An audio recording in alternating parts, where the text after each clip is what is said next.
कथा दे कथा रखिले मोदी जो प्रतिश्रुति देथिले ताहा पूरण करिसेंती। ओडिशा आसी सुभद्रा योजनार शुभारंभ करिथिबारु प्रधानमंत्री को धन्यवाद जणाइछंती राज्य बीजेपी सभापति मनमोहन सामल। उत्साह उद्दीपना सरकार हबार 100 दिन नपूर्ण जो कथा संकल्प पत्र में लिखिलु प्रधानमंत्री विभिन्न जनसभा निर्वाचन सभा जो कथा कही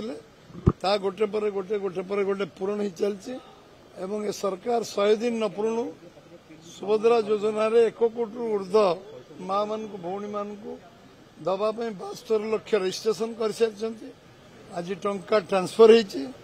एवं सबुठु आनंद खुशी विषय प्रधानमंत्री आवास योजनार आज एटी ऑल इंडिया उन्मोचन होती किसी रेलवे जाति उद्देश्य उत्सर्गीकृत होती एवं बहु योजना एटी रेलवे योजना रास्ता अन्य योजना आज एटी उन्मोचित होती शिलान्यास होती एवं सबुठु बड़ खुशी विषय जे आज प्रधानमंत्री निज जन्मदिन जो भाई शुभेच्छा एवं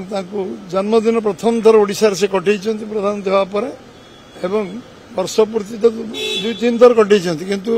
एटा प्रथम से जहाँ कथा देते से कथा रखिंट एवं ओडिशा 1 नंबर राज्य हो ओडिशा सुनार ओडिशा हो ओडिशार लोक आत्मनिर्भर हूँ ये जो संकल्प तांको मन अच्छी एवं जय जगन्नाथ जगन्नाथ आशीर्वाद एवं जगन्नाथ द्वार खोलिबा 31 धान क्विंटाल हवा सुभद्रा योजना रत्न भंडार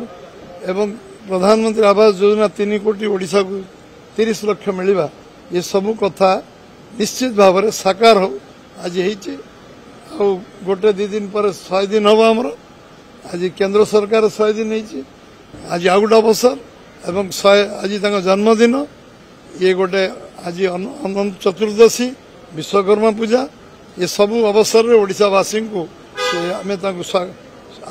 अभिनंदन जनाऊँ कृतज्ञता जनाऊँ एवं ओडिशावासी आम सरकार तरफ आम दल तरफ समस्त शुभेच्छा अभिनंदन